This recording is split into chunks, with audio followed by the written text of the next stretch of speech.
A grande preocupação com a carreira, a espera pela estabilidade financeira e a busca pelo momento ideal são algumas das razões que levam muitas mulheres a adiar a sua decisão de ter filhos. Hoje recebemos aqui no nosso estúdio o Dr. Maurílio da Cruz Trigueiro, obstetra e membro da Associação de Ginecologistas e Obstetras de Minas Gerais, que vai compartilhar um pouco conosco sobre o cuidado que devem ser tomados antes do nosso E antes do nosso bate-papo, vamos conferir uma matéria sobre o testemunho de uma mamãe aos 45 anos de idade.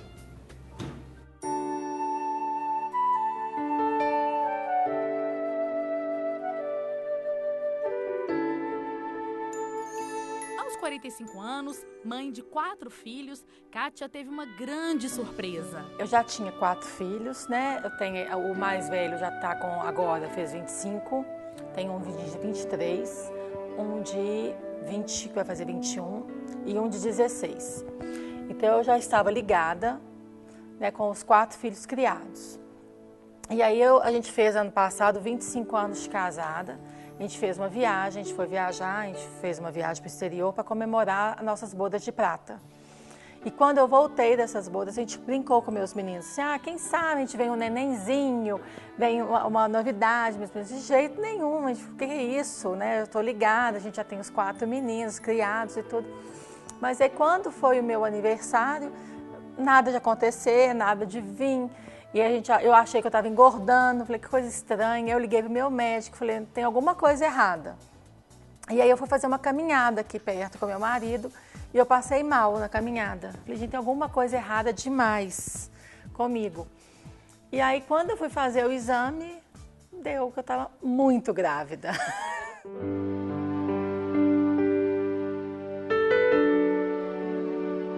Procurei o meu antigo médico, por causa do histórico, né? Por causa eu tive 4 cesáreas e a minha primeira cesárea eu tive um problema de pré-eclâmpsia, então não foram partos assim tranquilos, eu não tive gravidez fáceis.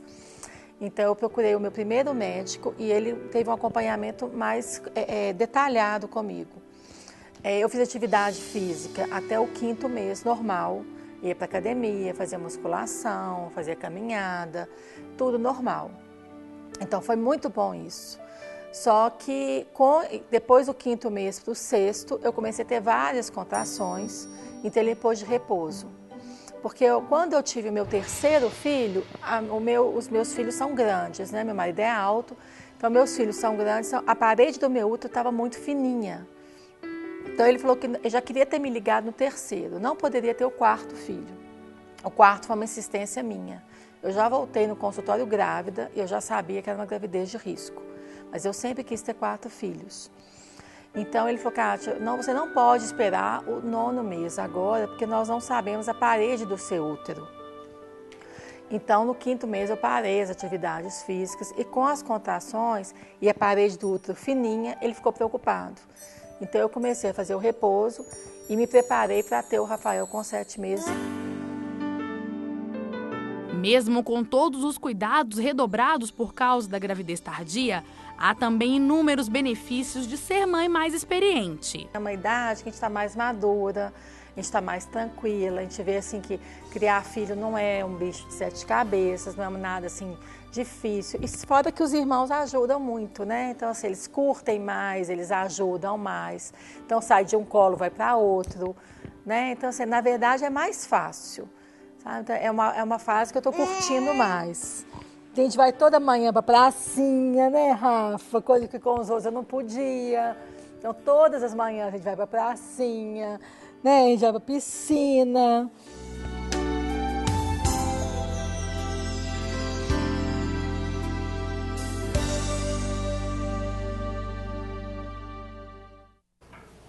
Que matéria interessante ali, com um exemplo muito bonito de uma mulher que já tem ali, é mãe por natureza, né? Já são 5 filhos, né? É muito menino, Doutor né? Maurílio, obrigado pela presença aqui. Muito obrigado. O senhor acompanhou conosco aí essa matéria. Sim. E é tão interessante que ela chegou à sua 5ª gravidez após os 45 anos. Sim.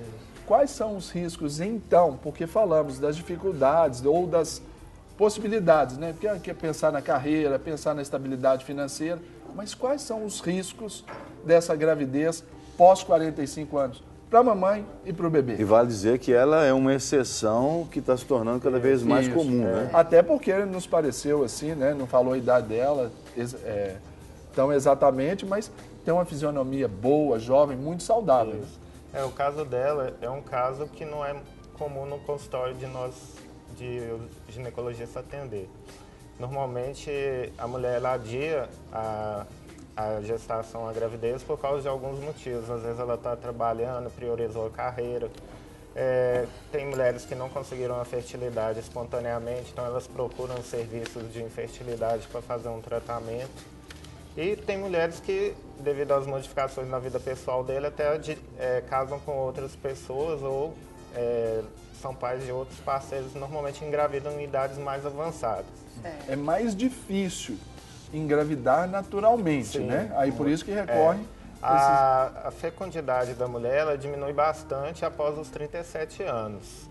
E por isso que não tem muitos casos acima de 40, e no caso dela, 45 anos, é um caso realmente que não é muito comum de atender em consultório. O que é comum são as gestações que são produzidas pelos serviços, que ocorrem devido a um processo de tratamento de infertilidade. Tipo in vitro? Isso, a fertilização in vitro. Eu estava lendo uma pesquisa e com óvulo próprio, depois dos 45, é apenas 1%, né? Isso. Então, por isso que a prevalência desse tipo de gestante no consultório não é muito comum. É comum aquelas pacientes que chegou nos 39, 40 anos, 41 e não engravidaram por motivo que ela teve por infertilidade ou a carreira dela, ela procura um serviço de infertilidade e faz o tratamento para ter a gestação e vem normalmente associada à gestação de gêmeos, né? Doutor Maurílio, eu queria perguntar, em caso de engravidou, quais os riscos para a mãe acima dos 45 e para o bebê? Os riscos que podem ter? Olha, vou falar inicialmente com relação à mãe. Certo. Eu costumo falar que tem algumas grávidas que eu atendo, que são acima de 40 anos, a preocupação delas é bastante. Eu resumo basicamente em 3 coisas. Isso está com relação às alterações genéticas que a criança pode ter, com relação às síndromes.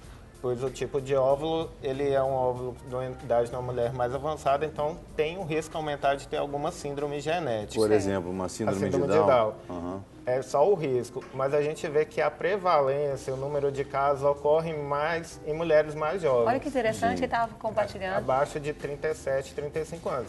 Ela vai ter o risco aumentado. Então, nunca a paciente acima de 40 anos, a gente fala com ela que ela não pode engravidar, que toda mulher tem um direito. Mas não é um fator preponderante a questão da síndrome, da possibilidade de síndrome de Down nessa faixa etária. E outros fatores estão relacionados a modificações que o corpo pode ocorrer durante a gravidez, que é o aumento de pressão e a diabetes que pode acontecer durante a gravidez, que é a diabetes gestacional. Eu queria que você falasse sobre as dificuldades que podem acontecer. Que tipo de problema que a mulher nessa faixa etária dos 45 por ali pode ter que dificulta a sua possibilidade de ter uma gravidez saudável?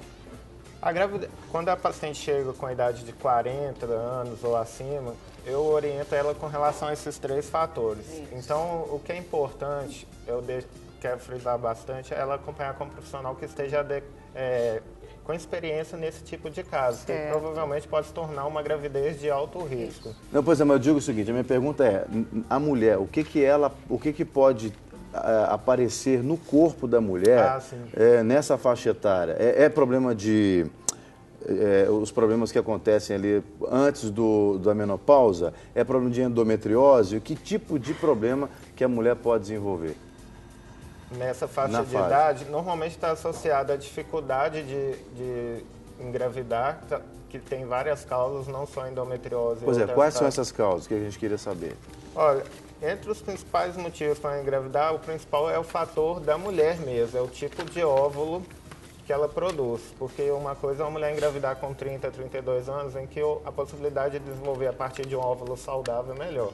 Agora, uma paciente de 40, 42 a 45 anos, aquele óvulo, a fisiologia dele já não permite ter uma gravidez espontânea. Para esclarecer, por exemplo, a cada 10 mulheres, qual que é a média que tem um óvulo ruim? Eu vou usar essa linguagem porque eu não sou técnico, mas qual é a média de mulheres que tem um óvulo ruim nessa faixa de 40 e poucos anos e outras não têm? Essa média, ela é elevada, porque isso depende também do tipo de indução da ovulação, o tipo de tratamento que ela foi submetida e da qualidade de óvulos que ela obteve. Então, assim, mulheres acima de 40 anos, é lógico que não vão ter uma quantidade grande de óvulos com boas características para serem fecundados e gerar um feto que é saudável. Vou ter uma quantidade menor de óvulos do que uma gestante de 30, 32 anos que procurou um serviço de infertilidade por algum outro motivo. É o fator masculino, o marido não pode, né, contribuir para ela engravidar. Então, a quantidade e a qualidade dos ovos, ela diminui bastante. Em geral, nas mulheres dessa faixa etária, ficou claro. O caso que foi mostrado, essa gestação espontânea não é muito comum, principalmente aos 45 anos de idade. E que essas mulheres têm que orientar quando chega na consulta de pré-natal é com relação às modificações que ela pode ter na gravidez. Igual eu falei, aumento de pressão, que pode acontecer, normalmente no 7º, 8º mês. O ganho de peso, porque normalmente são mulheres, às vezes, estão com peso um pouco acima do esperado. E pode contribuir também para o desenvolvimento de diabetes durante o pré-natal. Então, esses cuidados que ela tem que ter, além dela saber que o feto, aquela criança que está sendo gerada, tem um risco de ter alguma síndrome. E até falando sobre, você falou sobre a mãe, o feto, também depois que o bebê nasce, alguns cuidados são importantíssimos com eles. Algumas manias do bebê devem ser observadas. Vamos ver aí.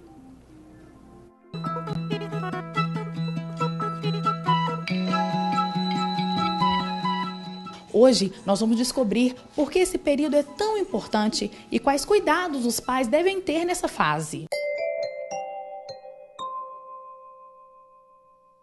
A gente reforça a importância de você escolher um bom pediatra, de você ir realmente nas consultas que o pediatra agendar, que são as consultas de controle. O cuidado com o desenvolvimento da criança nessa fase também é papel dos pais, dentro de casa. O estímulo aumenta o número de ligações entre os neurônios, o que capacita o aprendizado dela. Mas é bom lembrar que cada criança tem um ritmo diferente. Cada criança é uma criança e a gente tem que respeitar a individualidade daquela criança. Então, aquelas famosas receitinhas de bolo que a gente passava antigamente, então assim, vai nascer o neném, ele vai mamar de 2 em 2 horas, ele vai fazer tanto de xixi, ele tem que dormir tanto. Isso a gente não faz mais, a gente vai ver dentro de uma normalidade o que está acontecendo com aquela criança. Nessa fase inicial, as pequenas manias começam a aparecer. Tem alguns hábitos que são os pais que criam esses hábitos, né? Por exemplo, a questão do chupar bico, de colocar os paninhos, de acordar a noite inteira. Então, tem algumas coisas que a gente já pode passar e já prevenir para que isso não vire um problema para a família. Eu gosto muito de lembrar que eu trabalho muito a autonomia dos bebês e das crianças, em vários aspectos. Por exemplo, na questão da nutrição. Quando a criança já tem 8, 9 meses, ela já pode pegar alimentos com a mãozinha, ela mesma vai pôr esses alimentos na boca. É importante a gente deixar a criança explorar essa questão da alimentação com a mão, que isso já reflete uma autonomia para ela. Ela acha aquilo muito importante. A criança também vai escolher a quantidade do que ela vai comer. A mãe não vai querendo, né, que ela coma o prato todo, não vai ficar forçando. A hora que ela começa a fechar a boquinha, a gente tem que respeitar, que é o momento que ela já acabou a refeição para ela. Às vezes não para a mãe que acha que ela tem que comer o prato todo, mas para ela é a quantidade que ela vai dar conta de comer naquele momento.